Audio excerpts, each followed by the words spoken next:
Hey guys, so today's video is yet another saga of the, is yet another part of the James Charles saga, because the story seemed to be never ending, even though his consequences have quite clearly ended for him. He lost maybe 100,000 subs at most. He didn't lose any brand deals. He didn't lose his main, sponsor, his sugar daddy, Morphe. He didn't lose anything really, so that's great. He lost Instant Influencer, but how big of a moneymaker was that for him? Probably not quite big. My social media, my beauty channel will be in description. Subscribe, hit that bell, like and comment for engagement because it really helps out. And right now YouTube is once again just not pushing out videos. It pushed them out for a little bit, gave me a little slither of hope, and now we're back to, square one. Few life updates. This iPad is a trooper. It's fantastic, really. I would highly recommend this because I was taking a bath yesterday and I was doing my thumbnail because I do like the Photoshop Apple pencil thing where you can you know what I mean. And it fell into the hot water.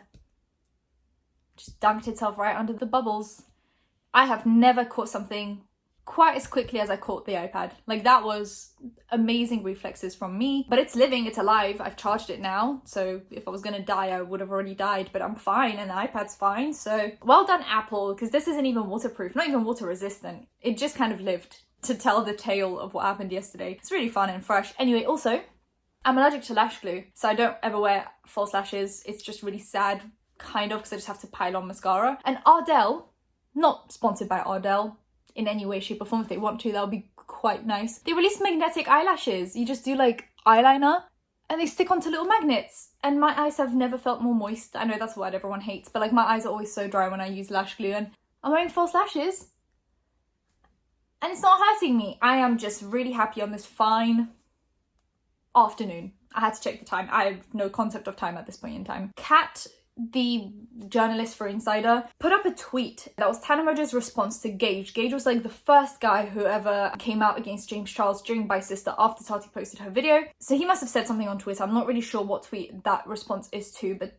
Tana responded saying, "I watched you lead on and kiss my friend for a whole weekend, and then when he realized you got scared and made a video lying and accusing him of being a legit watched you lie like this and get away with it breaks my heart. He's a person too and I know the truth." So this came out. Kat put this tweet out there basically being like, pretty interesting that she would tweet this. We then get a bombshell. So Tana Mongeau then responds to the tweet from Kat and says, "100% manipulated and begged to tweet that. I was defending someone that was my friend at the time and believed them. Sad to see. I later reconciled with Gage and discussed it, apologized, heard his side of the story, and now I call him one of my closest friends. Things changed." That's really interesting because Tana actually hung out with Gage after this. So she tweeted this, life went on for a while, and then a while later, Tana and Gage were hanging out together, and everyone was really having a go at Tana at the time because they were like, "You're a fake friend. How can you hang out with someone who's a false accuser?" Clearly she knew things behind the scenes that we just didn't know, and this is it. So what's coming from this tweet is that James Charles basically manipulated her into tweeting in his defense, and they're not friends anymore. She's confirmed everything here. It's just really interesting because it makes you think that during By Sister he was not innocent, he just made us think he was. And all of his friends behind the scenes knew that he was guilty, but no one said anything because they're either still friends with him. I would love to hear the beauty gurus that are still hanging out with him say something.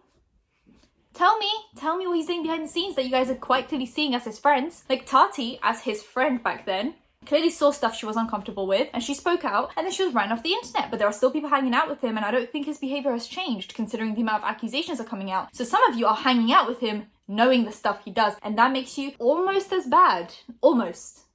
You're like a few % off. I would love to hear some of you guys justify his behavior. Anyway, so I'm glad Tana Mongeau spoke out. I wish she had spoken out sooner because now it's like we're a few accusations in. I just wish she had spoken out during By Sister before Tati was ran off the internet. We also have Morphe. So Rich Lux tweeted out saying, "According to my sources, Morphe is having a meeting right now about James Charles. In my opinion, nothing will happen because no big influencers are threatening to pull their discount Morphe code like they did in the past. One executive said people ain't keeping the same energy."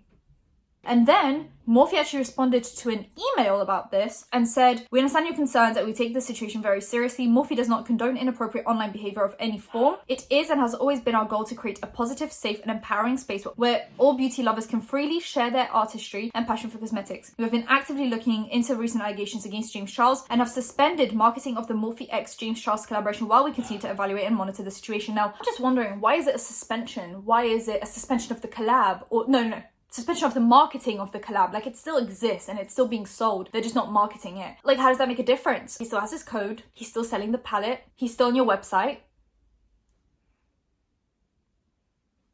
When Laura Lee's tweets came out, and I'm not justifying her tweets because they were awful, but there were 2 tweets where she was very ignorant. She was pulled off the website the moment those tweets resurfaced. Like, those tweets came up and Morphe took her face off the whole website. Whole website, just snatched her off there. She had a whole category for herself. Like, oh, products that Laura Lee likes. Gone within 24 hours. Jeffree Star, it took a few emails back and forth and they were like, yep, sorry, we're putting everything on sale. We're sending all the other stock to TJ Maxx and we're getting rid of Jeffree Star. One of the biggest people selling their stuff. He had the code, he had the palette, he had the brushes, he had everything. Gone. And they were not only selling his collabs with Morphe, but they were also selling his actual cosmetics, which makes a lot of money, whether we like to admit it or not. Gone within a second. Shane Dawson, biggest YouTuber in the world.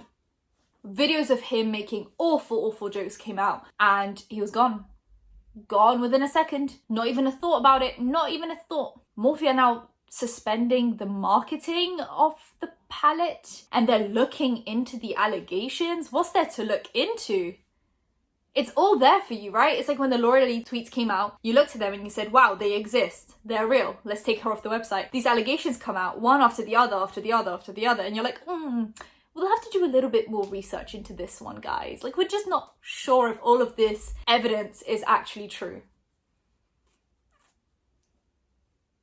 Okay, that's fine, I guess. They'll monitor the situation. What does that mean? Well, like if 20 more young boys come out with accusations, are you then going to be like, oh, now we're suspending the code? We'll monitor the situation. And then 20 more accusations come out. We'll take his face off the website, but we'll keep the palette on there for 75% of the price. And then 20 more accusations come out. And they're like, okay, it's half off now. You can get it for 50% off. What does monitor the situation actually mean? Because this sounds like a bunch of just waffle. This sounds like a bunch of just saying things that will make people happy for this moment. We're just distracting you guys from the fact that we're not going to get rid of him at all. I'm just getting a little bit heated, as you can tell, because Tana just confirmed. Like, Tana was one of the closest people with James at the start, and she just confirmed that he lied and that he was actually guilty of what he was guilty of all along. And I could be angry at Tana for not saying this sooner, but at the end of the day, no one is at fault but James and the people that are now supporting him. People that are still filming videos with him, people that are still his friends, people that are still, tweeting back and forth with him, doing collabs with him, little TikTok dances, brands that are still supporting him. They're all at fault. Tana seems to have distanced herself from him probably like a year or 2 ago. Maybe she was scared to speak out because he is super powerful. It must be scary to speak out against someone like that, to have your whole career basically turned to shreds the way it has happened to Tati. Like, she probably saw what happened to Tati and said, I don't know what to do here, right? But people that are still hanging out with him, people that are still collaborating with him, people that are still his friends, you must be seeing things behind the scenes that are concerning and you're not doing anything about it, and that's concerning. Then we have the Frenemies podcast, where they talk about more allegations against James Charles since he posted his Holding Myself Accountable video. They talk about Morphe and how they're just awful for not doing anything about this. Then they talk about Austin Jones and how he was in a very similar situation. He actually got 10 years in jail. James Charles can't even get rid of his Morphe code. This other guy got 10 years in jail and Morphe is struggling to take their code away from James. These are the consequences we're talking about here. They're also talking about the double standard between if the victims were girls and the victims are boys. Because it's always like, when these situations come up, there's always this one man that's like, oh, if I was a 15-year-old boy. And it's usually more of a woman to boy dynamic, where it's like, if a guy is preyed upon by a woman, men will be like, oh my god, I wish that was me when I was 15. It's like, no, that's trauma. That's traumatic. Let's not do that. That's disgusting. And I feel like because the situation here is James Charles, a famous man, and boys, there's no story to be told. If this was a famous man and girls, this would have been a huge story. But because it's James Charles and a few boys, people are just like, oh, boys can't be victims of this.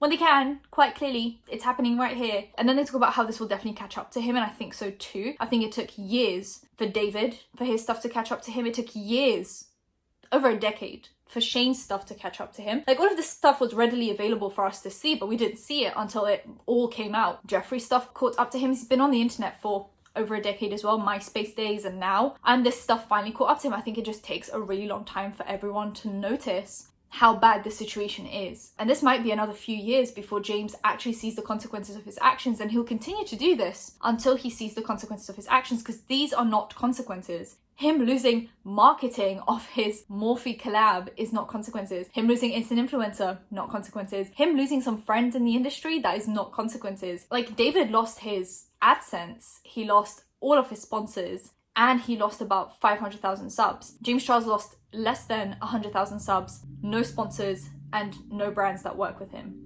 were lost. Like, there's no consequences for his actions. He's just going to continue doing this because he's been doing this since 2019 and probably before that. Then we had the actual H3 podcast where it was just Ethan, not Ela and Ethan, and he spoke about accusations from last year that were actually taken off the internet. So there was this guy that came out, and I remember at the time, I actually DM'd James about this, and I was like, hey, could you just explain this to me, because I'm really not sure what's happening here. It was right after he followed me. I was like, let me just feel like, you know, Philip DeFranco and all the people that like DM people for comment. I'm like, this is going to be so, you know, professional. So I DM'd him, and he sent me some screenshots that was supposed to prove to me that the guy was lying to him. And I was like, okay, this looks pretty legit. He seems to be kind of convinced that he's telling the truth. I feel like I was just like, he seems confident in all of this. That's fine. And that's where it ended. I was just like, well, sort it out. But since then, the video has disappeared off the internet. People are now looking back into all of the proof that he posted that I had missed at the time, and it's concerning. It's concerning to say the least. It's just another accusation, and that video is actually taken off YouTube. So if that guy wants to re-upload the video and talk about the situation again and provide more proof, I think that would be a really good idea. But obviously, if he's uncomfortable doing that, if he doesn't want to do that, he doesn't have to. But if he did, that would be helpful to see the whole situation again, because at the time, everyone was convinced that James was just telling the truth, because this barely made the internet. It was like a few people were talking about it, and then James basically just told us like, oh yeah, this is like, he lied to me about his age. And because that was right after his By Sister Innocence thing, we were all like, oh damn, that sucks. Yet another guy is like lying about him and spreading false information. We all just kind of felt bad. But now, looking back on that, I'm like, oh, so it's a pattern of behavior for you. Then we have Emily D. Baker, who posted a live stream about this and spoke about the legalities of it, like what could happen with this. I highly recommend the live stream. I think it's really interesting to talk about this from an ex-district attorney's point of view, a mother of 2 sons point of view. I think she has 2 sons, at least 2 sons from what I know, and some of them really young. I think it's just really interesting to hear that perspective as well. And that is, I think, it for today's video. Those are all the updates we have. Tana already dropped a big bombshell, and I was just like, this is concerning, and if it doesn't make headlines, I don't have any faith in humanity left. That is it. If you guys enjoyed the video, give it a thumbs up, comment down below anything you want to comment down below, and subscribe to post videos every time something happens. Hit that bell if you're notified when that's happening. Social media links, any other links in the description. I'll see you in my next one. Bye guys.